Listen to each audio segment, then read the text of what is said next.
And the presentation will be on the value of space, Ebe, in Igbo eco-spirituality. Before I begin the presentation or a kind of a preamble, there are two basic things that I would like us to understand about African ontology. And the first is complementarity. That the African world is a world that is complementary, a world of interconnectedness and interrelatedness. And this we find in the thoughts of Placide Tempels, a Belgian missionary who worked in the Congo. Describing the African world in his physiology, he says that it is held like a spider's web, of which no single thread can be caused to vibrate without shaking the whole network. And according to Irebo Pantaleon in his Ontology, he describes being in Africa as being as belongingness, which means that to be is to belong. And once a person ceases to belong, the person loses his being. And then according to Innocent Asozo, in his Ibwani Danda philosophy, he says that African philosophy is a philosophy that seeks to consider things in significance, in the significance of their singularity, and not in the exclusiveness of their otherness, in view of the joy that gives completion to all missing links of reality. And in this, he wants to make clear that in African ontology, every reality has a missing link and is at the same time a missing link. Has a missing link in the sense that it needs to belong to survive. And is a missing link in the sense that another being requires its existence for its own survival. Just to point out first that at the level of African ontology, complementarity is a basic feature. Now the next is the religious element. According to J.S. Mbiti, he says that wherever the African is, there is his religion. He carries it to the fields where he's sowing seeds or harvesting new crops. He takes it with him to a beer parlor or to attend funeral ceremony. And if he is educated, he takes religion with him to the examination room at the school or in the university. If he is a politician, he takes it to the House of Parliament. Just to point out that these two elements, religion and also complementarity, are two basic features in African ontology. Now, is this all that can be said about the African worldview? No. Does it add any value to the discourses or the conversation that we'll be having today? Yes, it does. Which means that an understanding of these two realities helps a better understanding of the discourse on the concept of space in African ontology. Now, space generally simply means a boundless expanse that contains everything of a certain sort.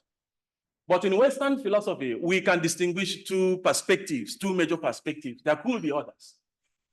The first is the relationist perspective that speaks of space as a way of understanding the spatial relationship between objects. And this we find in the thoughts of Gottfried Leibniz. This thought is relational and dependent on matter. The next is a substantivalist perspective that speaks of space of being made of infinite metric points or metric properties. It is a container for matter. In this sense, it is absolute and exists independently of matter. And this we find in the thought of Isaac Newton. However, we have scholars like Immanuel Kant who argue that space in relation to time does actually not exist. It's not a basic feature of the world. That it's only the human person's pattern of moderating reality. Now, in the face of these Western perspectives, which I have enumerated, or basic categorizations in the understanding of space, the question looming at the horizon of my own presentation is, what is the nature of the Igbo-African worldview, which is based on her conception of space? Another question is, how is space perceived in Igbo-African ontology? What are the different departments of space among the Igbo-African people? How does the Igbo-African concept of space contribute to the global conversation on environmentalism? These are the basic questions that I will be responding to during the course of this paper.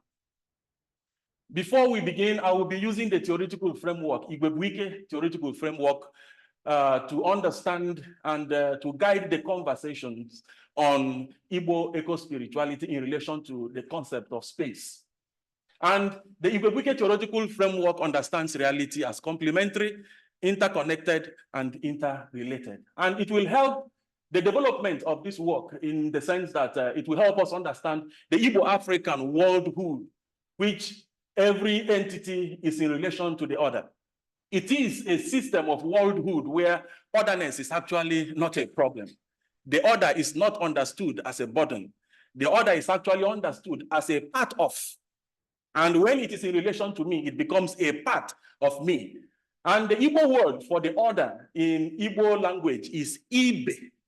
And Ibe means a part of, which means that when I speak of a fellow human person, I speak of the person as Mmad Ibem, that is a human being that is a part of me, and not a human being that is different from me.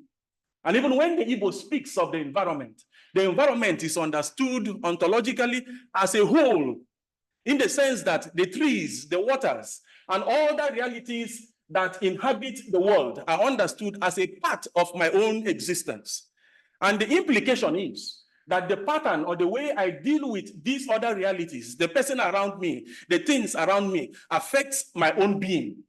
If I treat them with love and kindness, I am actually treating myself with love and kindness. And if I treat them with some kind of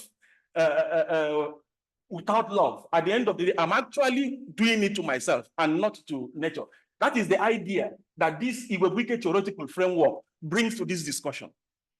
The next is that it helps us understand the Igbo concept of space based on the thermodynamics of Igbo worldhood, which interacts with itself and acts in concert.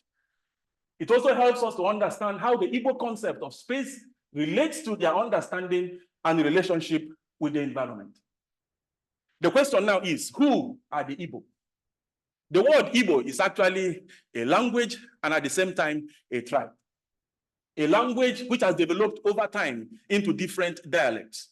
But the beauty of it is, in spite of the differences in the dialects, the Igbo understand themselves.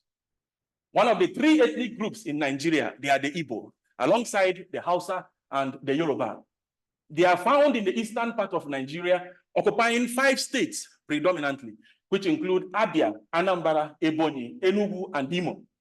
This does not mean that they occupy only these 5 states in Nigeria. The bordering states, you find the Igbo overflowing into them, such as Port Harcourt, that is Rivers State, Akwa Ibom, Delta State. Then towards the north, you have Benue and Kogi. But because the Igbo people are predominantly businessmen and women, you find them all over Nigeria and in good numbers, and in fact, all over the world.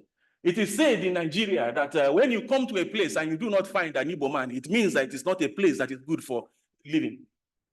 Sociopolitically, they possess a structure of relations categorized as republican, which I developed in one of my works on Ikechukwu, a system of government that is democratic in nature.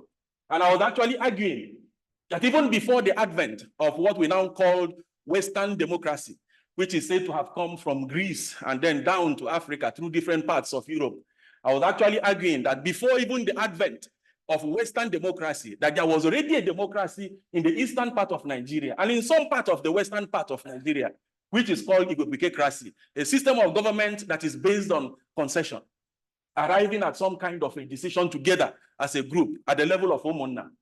And the Igbo have a very strong sense of family expressed in the structure of Umunna, the structure of the family.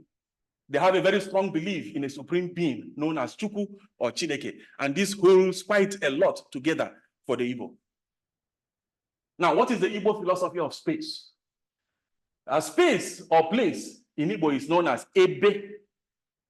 Ebe in Igbo. And it responds to the question of where. When you hear Ebe, it is talking about where. At the level of linguistic and ontological and ontology, the implications are that Ebe is a category of being alongside other categories of being. You have Mmụọ, that is spirit, Mmadu, that is human beings, Anu, animate objects, and Oge, which is time, and then Ihe.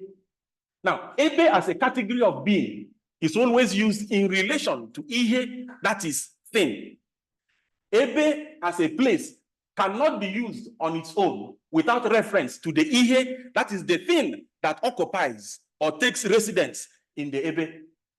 Which means that it is the Ihe that adds meaningfulness and completeness to the ebe. And so you hear the Igbo will say, ebe ochede, that is where a chair is. You don't just tell the Igbo man a place. It doesn't make much meaning to him. What makes meaning to him is what resides in the ebe. And so it is called ebe oche na ade. That is a place where the chair is. Ebe atoro na ano. That is the place where the sheep resides. Ebe mmadu na araho. That is where the human being sleeps. There has to be some kind of qualification that makes the ebe meaningful and complete. Also, the ebe determines the kind of ihe, that is the place determines the kind of thing that occupies it. However, the thing that occupies it gives the ebe a clear identity. For instance, ebe ana eri nri. The ebe determines what happens in the place, but it is the occupant of the place that now gives an identity to the ebe. So the ebe is abstract, and thought in African ontology is not abstract. It is always relational. And so the ebe is always in relation to the ihe, that is the thing that now gives it an identity. The next is the epistemological implications of ebe, that is epistemological implications of place.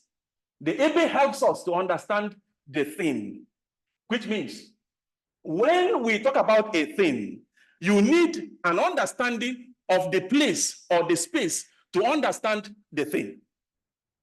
For instance, if it is said that someone came to northern Nigeria or to the southern Nigeria and then greeted a king standing, usually a king is greeted prostrating.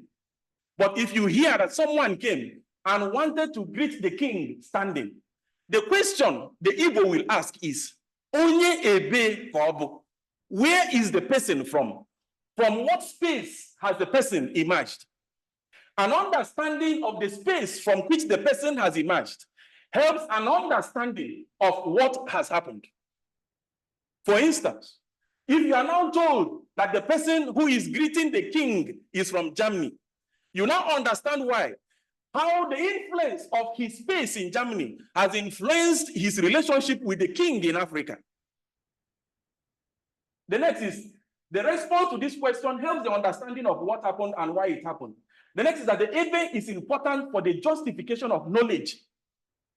If you understand the space, the place, you understand whether what you have been told is true or false.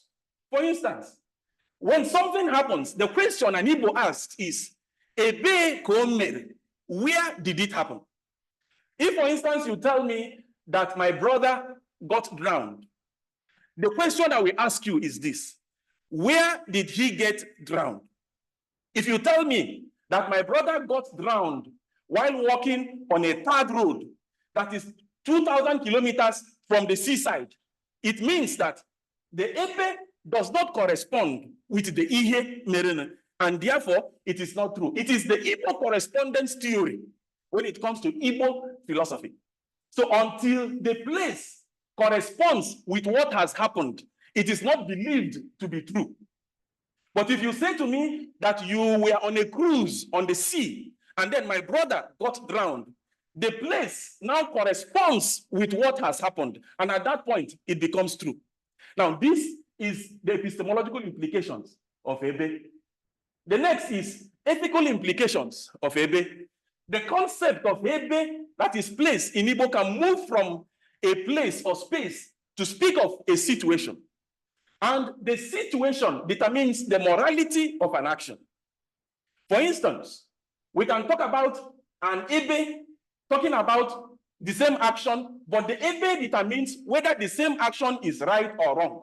If you say that a person shot a beggar who came to ask him for help, and a person shot a burglar who came to burgle his house, now it is the same act of shooting, but the ebe, that is the situation, differs, and it is what confirms whether it is morally right or wrong. The ebe also determines the gravity of the morality of the action. For instance, if you say that a wife slapped the husband, the question that will be asked is, where did she slap the husband? Where did it take place? If it took place in the bedroom, what advice will be given to the wife is simply try to treat your husband with more charity. But if you say that she slapped the man in the marketplace, in the eye of the whole world, it goes beyond just giving an advice to the wife. It might attract a meeting of the Umunna, that is the family coming together to decide on the fate of the woman. Because it has happened in the public place. So the space actually affects the morality, that is the gravity of the morality of an action. Now, that is the ethical implications of Ebe. Now, understanding Ebe beyond linguistics, Ebe is heterogeneous in the sense that spatial locations are physically different.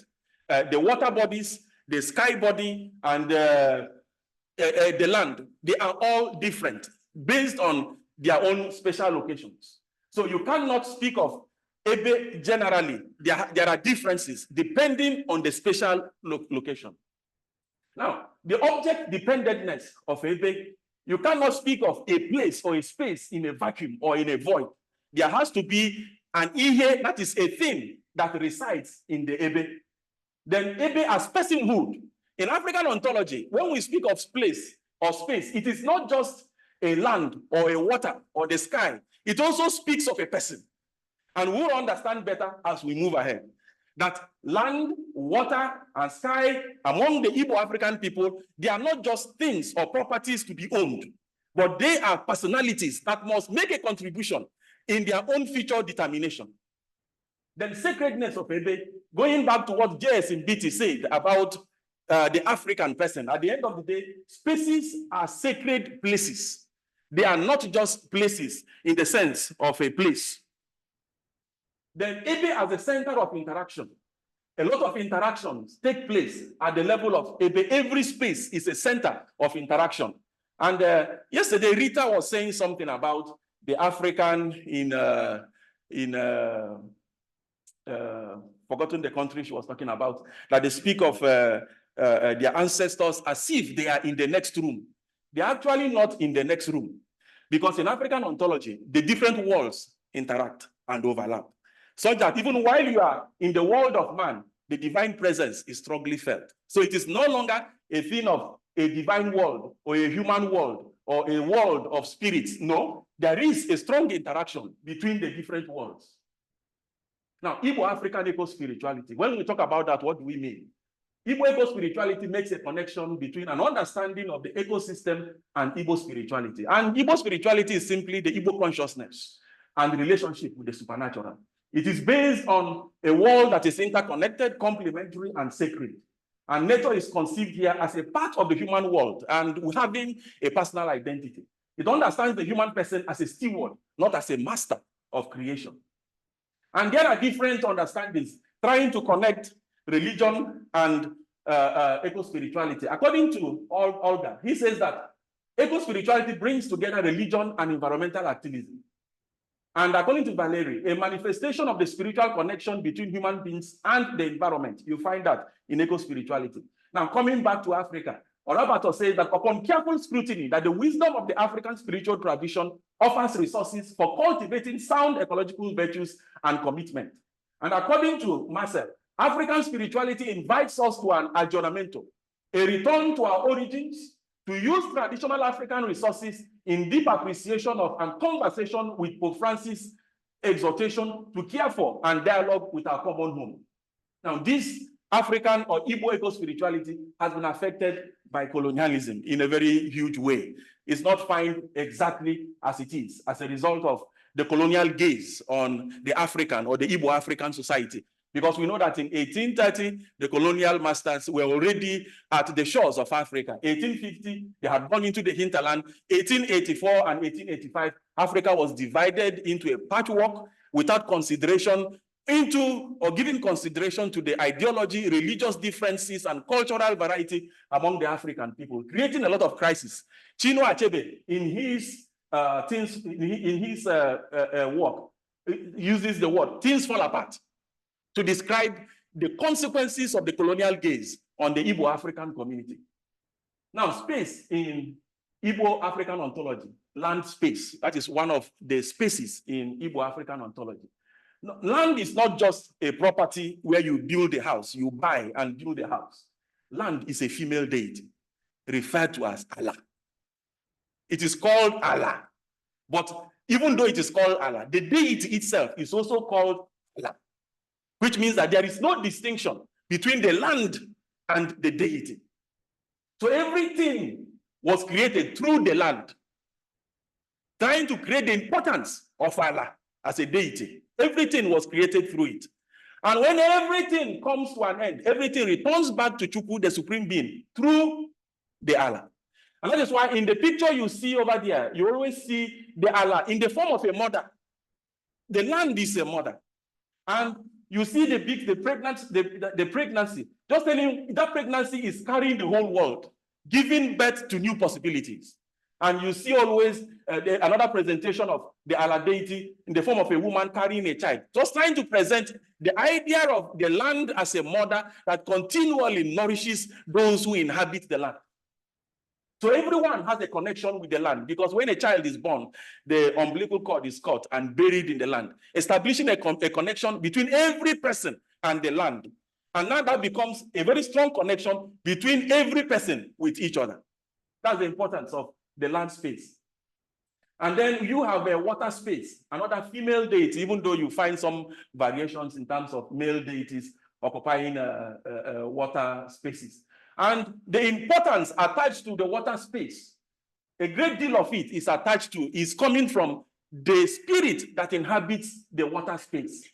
She's usually beautiful. That is the water spirit, that occupies the land. That is the water spirit. Symbol of female fecundity and achievement. And those who are her devotees find in her a source of fertility. Her icon include python, crocodile, and tortoise. And then you have the sky space, where you have the supreme being, referred to as Chukwu or Chi Neke. And then there you also have under him divinities, deities, Amadioha and Igwe. And Igwe, Enu Igwe, that is the sky, is not just understood as a sky, as a space. Igwe is Amadioha. It is the name also of a deity, which means that the sky is not just a space, but it is also a deity. And then you have the sun that occupies or that has a space in Igwe. That sun is also understood as a spiritual being, a spiritual personality, known as Hanyawu. Then under there you have ancestors. The Africans who have left the world, who have died, they reside at the level of the space where Chukwu stays, but at a lower level as ancestors. Then what is the ecological significance of land space? As I've said, it is not just a property to be bought and sold for the purpose of profit. Our deity is the landlord. She is the owner of the land. And as a person who is a tenant, you must behave yourself to survive. And anytime the human person forgets that he's a tenant in the world, and now thinks that he is the landlord, that is when ecological crisis begins. So the human person is only a custodian, a steward, and not the owner. So the concept of mother introduces the idea of love, respect, sympathy, support, and patience in the relationship between the human person and the land. Now, the destruction of the earth is no longer the destruction of a land space. It is actually what we can speak of as a deicide, moving from ecocide to deicide. It is not just the destruction of the environment, as some scholars have spoken in terms of ecocide. We have moved in African ontology to deicide, that you are destroying not just a thing or the environment, you are destroying a divinity, and there is always a payback. Ecological significance of water space. So nature, within the concept of water space in Igbo ontology, now becomes a personality deserving respect, because it is not just about the water body, it is also about the spirit that dwells in this water. So the arrogation of emotions to nature, it gives emotion to nature. When you do not treat them well, just as in the relationship between the human persons, if they are not treated well, there is a possibility of anger and joy. If they are happy, the environment maintains its balance. If they are sad, you will also experience some kind of disorder in the environment. And it helps the human person to treat the environment with caution. It also gives voice and representation to nature in ecological conversations. which means that the human person, or will I say, these species within Igbo African ecology now have a voice, because they are not just things, they are spiritual personalities that must contribute to their own destiny. So in conversations through divinization and all that, their own voice also needs to be added in the general conversation about the preservation of the environment. So also it brings about respect to the inhabitants of nature. Because at this level, crabs, crocodiles, fish, tortoises, snakes, frogs are seen as children and messengers of the deities. Now, the significance of the sky space. It reinforces the connection between nature and the human person. If I understand Anyanwo in the sense of insight, in the sense of understanding, in the sense of the sun, which is fully involved in my daily existence as a person, it reinforces a connection between the human person and the environment. And this connection between nature and the human person reminds us that the quality of the health of nature depends on the quality of our relationship with nature. It's a kind of an understanding of nature, or the human person echoing within himself, I am because nature is. And since nature is, therefore I am. Conclusion. For decades, the Igbo have taught through proverbs that the chameleon changes its color to match the earth. The earth does not change its color to match the chameleon. The axe forgets, but the tree does not forget. If you take care of the earth will take care of you. If you want to sit under the shade in your old age, plant a tree now. These are based on the Igbo unique concept of space as complementary and sacred. And this sacred and complementary concept of space has helped the Igbo maintain ecological balance, especially in the years before colonialism. Thank you so much.